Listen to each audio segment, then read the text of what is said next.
On the 16th of March 1944, a young Luftwaffe pilot crashed his plane into the wintry landscape of the Crimean front.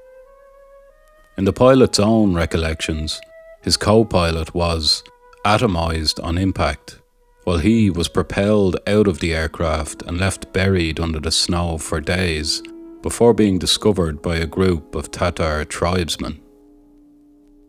The tribesmen apparently took him to their camp and over the space of a number of days nursed him back to health. He claimed they saved him from perishing by wrapping his body in animal fat and felt. The pilot was in a state of shock and didn't return to full consciousness for 12 days. His memories of that time with the Tatars were hazy and only penetrated his consciousness when he was later laid up in a German war hospital. He claimed to remember the tents of the encampment, the voices around him, and the pungent smell of cheese fat and milk. This is how the story appeared years later in the pilot's descriptions of his time at war. It was a key element in the forming of his own myth and his transformation into the renowned but divisive artist he would become. That artist was Joseph Beuys. Beuys has an interesting and somewhat shadowy past. He was a child of the Third Reich in Germany and was, like many German children, a member of Hitler Youth. In 1936, he participated in the Nuremberg rally at the age of 15. His father was closely involved with the Nazi Party. Beuys was a German child of his time. The story of his plane crash and the involvement of the Tatars would become typical to his blurring of the truth, as over the years he would construct an image of himself as a mystical type figure in the art world. In his retelling of the story, there is a kind of idealization of the Tatars. The tribesmen don't come off as real people in their own right. Rather, they appear more like shadowy props in the artist's vision of themselves. Beuys places himself at the centre of the story, suggesting he was somehow chosen to carry forth the teachings of a more ancient shamanic wisdom so needed in Western society.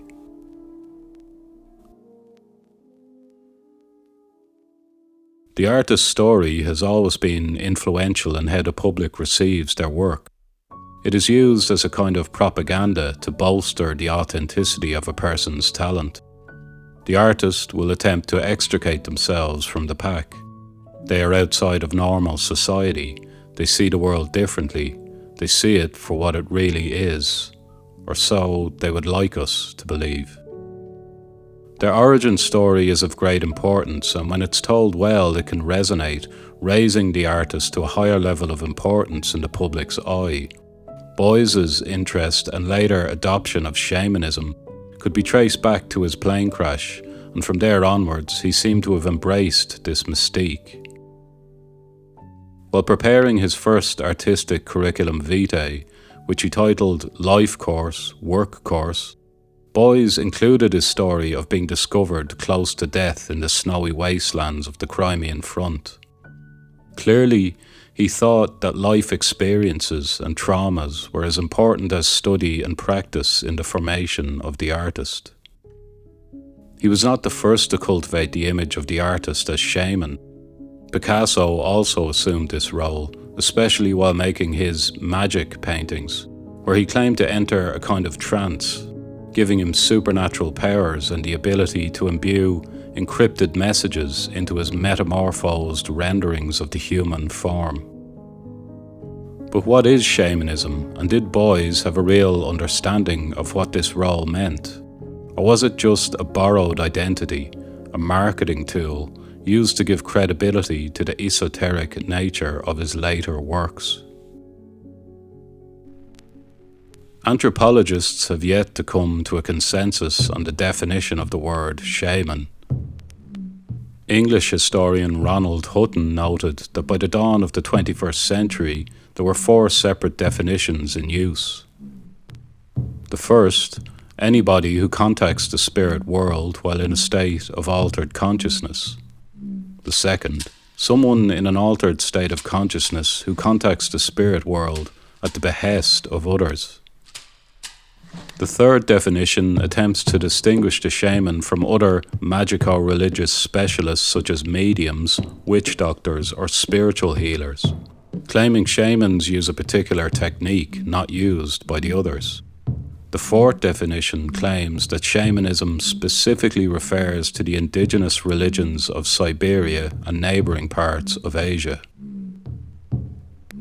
The word shaman or shamanism is somewhat of a catch-all term, sometimes used in a loose, overly broad way in an attempt to encapsulate a myriad of indigenous spiritual practices found in different regions. Outside observers of indigenous spirituality can miss the variety and complexity found across these regions, not recognizing that each tribe has its own language and terms to describe their specific practices. What does seem to be clear, however, is that the shaman is held in high regard in most tribal cultures where they appear. They are a priest of sorts and essential to the well-being of the community. Shamanism is classically associated with certain Arctic and Central Asian peoples. Indigenous cultures believe shamans are born into the world, not of it. It is not a role that a person chooses. Rather, they are chosen by supernatural beings before they arrive on the earthly plane. They may have distinguishing features such as extra bones in their body, more teeth, or an extra finger. A person does not become a shaman by simply willing it. They do not conjure the spirits. The spirits orbit them, waiting for a time to reveal themselves. It's often during adolescence that the spirits start to play an overt role in the shaman's life. They may cause the chosen one to fall into hysterics, to faint repeatedly, to have visions. Some people, such as the Mongols, initiate the shaman formally and publicly. They introduce him to the supernatural beings, and he symbolically ascends what is known as the treetop to the heavens, that is, a pole representing it. Shamans can differ greatly in quality and in degree of expertise or adeptness, depending on the quality of the spirits they are communing with. The Yakut people of northeastern Siberia see to it that the souls of the future shamans are reared upon an immensely high tree in the upper world, in nests at various heights.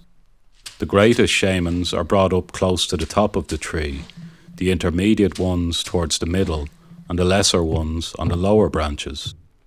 In most cases, shamanic powers are inherited and developed either through blood ties between shamans or through significant teacher-disciple relationships.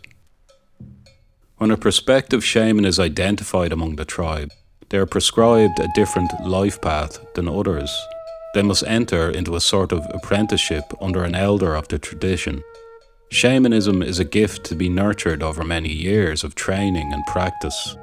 In a traditional sense, it is local and its knowledge is culture-bound.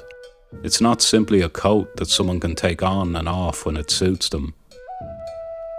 As medicine man and priest, the shaman cures illnesses, directs communal sacrifices, and escorts the souls of the dead to the other world. He operates by using techniques of ecstasy, the power to leave his body at will while in a trance. In cultures where shamanism occurs, sickness is usually thought of as a soul loss. It is thus the shaman's task to enter the spirit world, recapture the soul, and reintegrate it into the body. He lives in the mythical dimension, which enables the envisioning of continuous cycles of death and rebirth. He crosses and travels at will between different realms of existence and communicates directly with spirits, animals, and plants. During his training, a shaman sometimes lives with animals in the wild. He is supposed to meet an animal who will instruct him in the secrets of ecstasy, teach him animal language, and become his constant companion through life. This is not regarded as a regression. In hunting societies, animals are not seen as inferior beings. Their wisdom was thought of as higher than that of the human.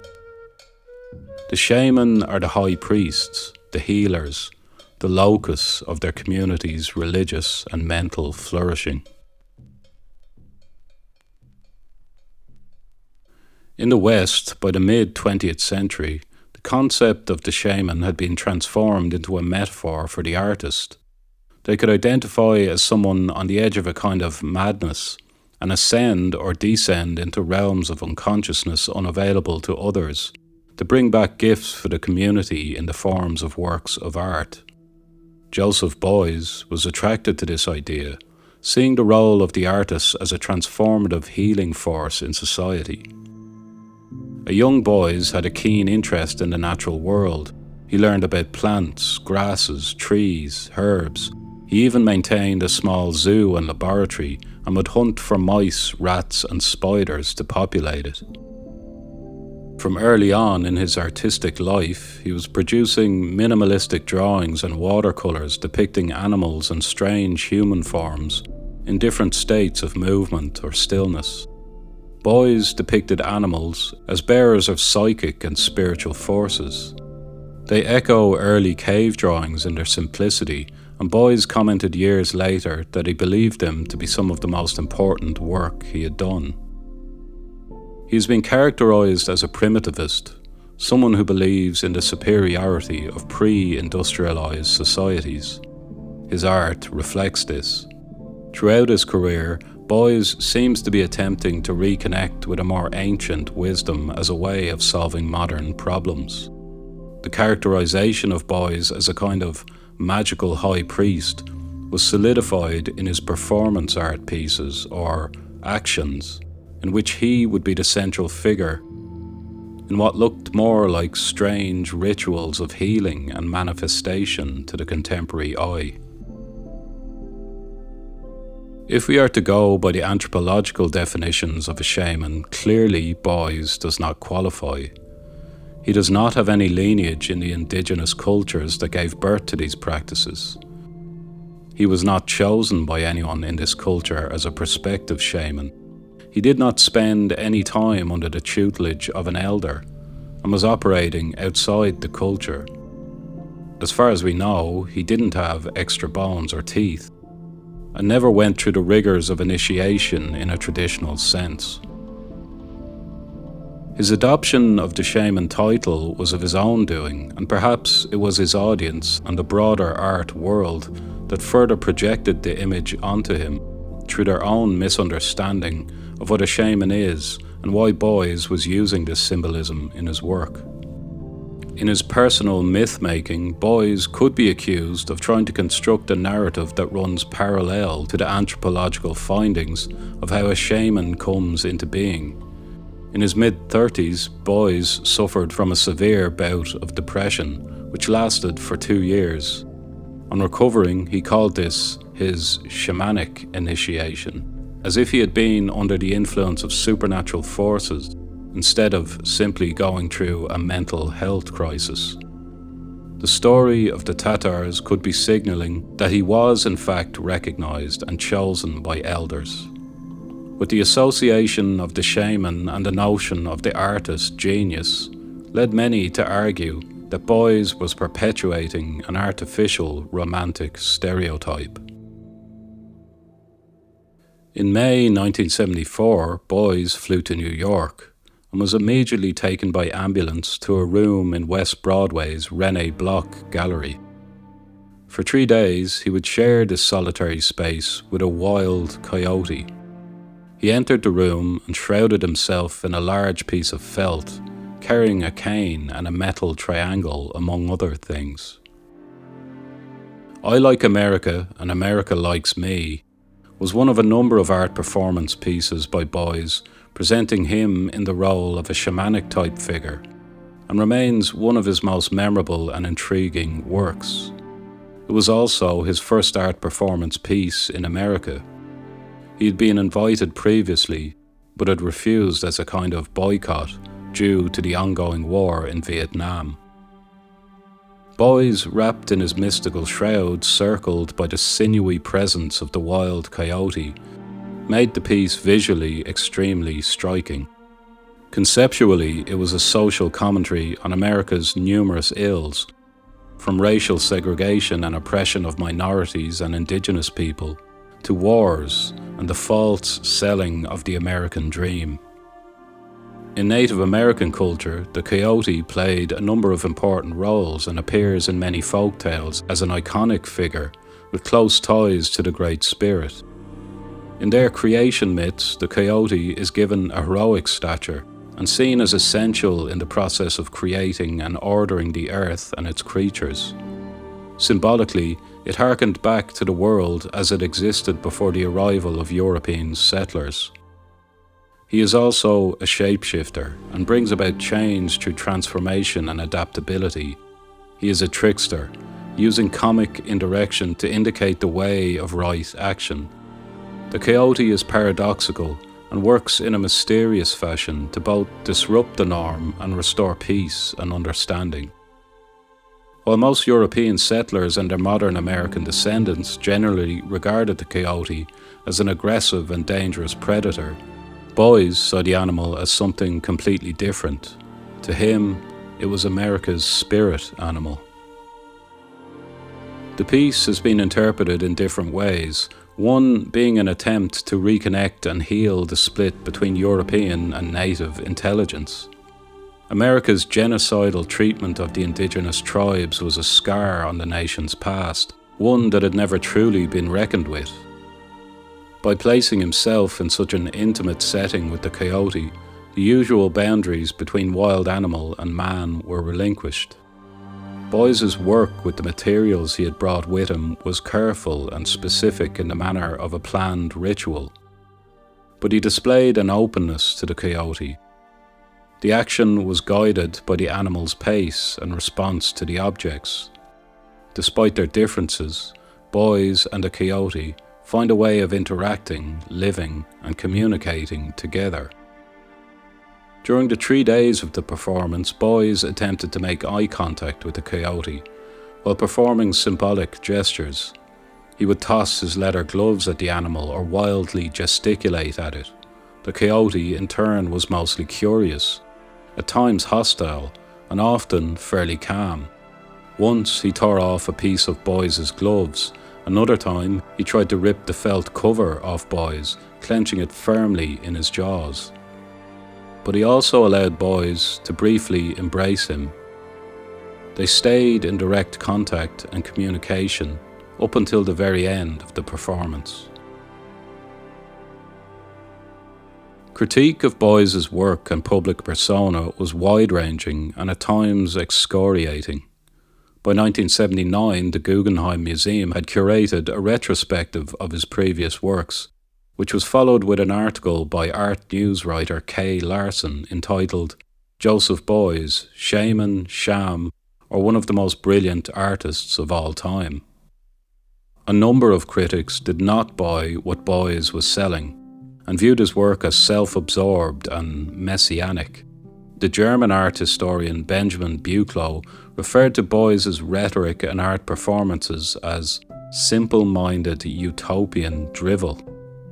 Buchloh also attacked Beuys for fictionalizing his own biography, which he saw as a denial of past trauma and personal history. To Buchloh, the shamanic imagery was simply paraphernalia that allowed Beuys to retreat from any real examination of his own place in society and the ramifications of his links to the Nazi Party in World War II.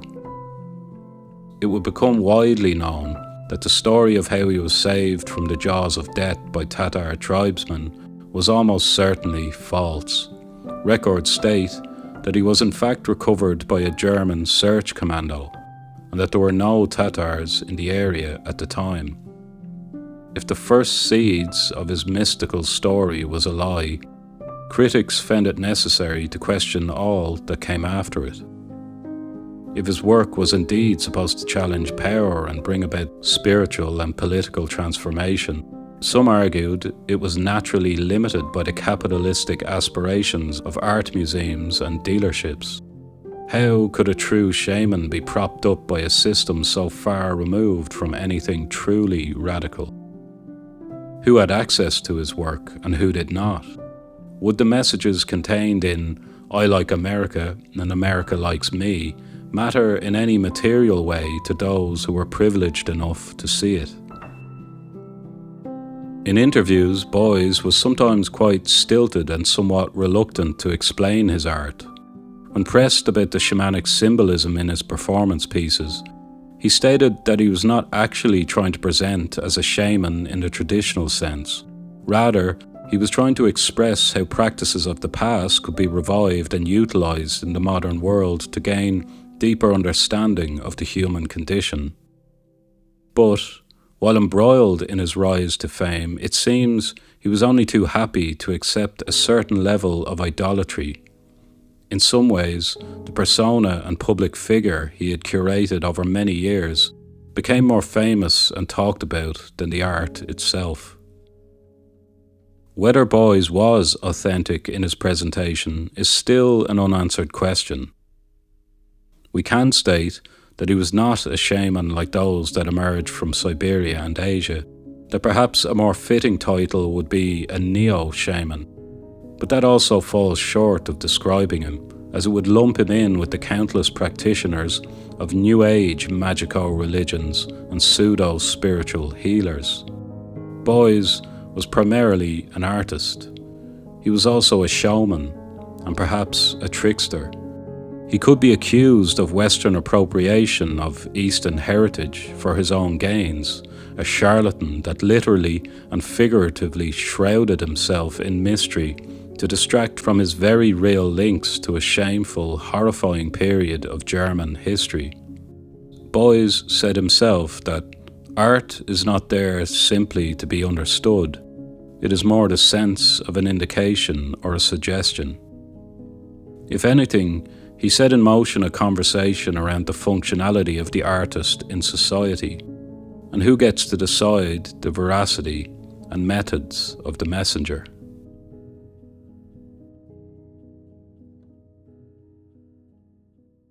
If you got this far and liked the video, please do feel free to subscribe to the channel, give it a like, and of course give me some feedback in the comments. That way I'll know that people are watching and engaging with the material I put out. I really do appreciate your time, and thanks so much for watching. See you next time.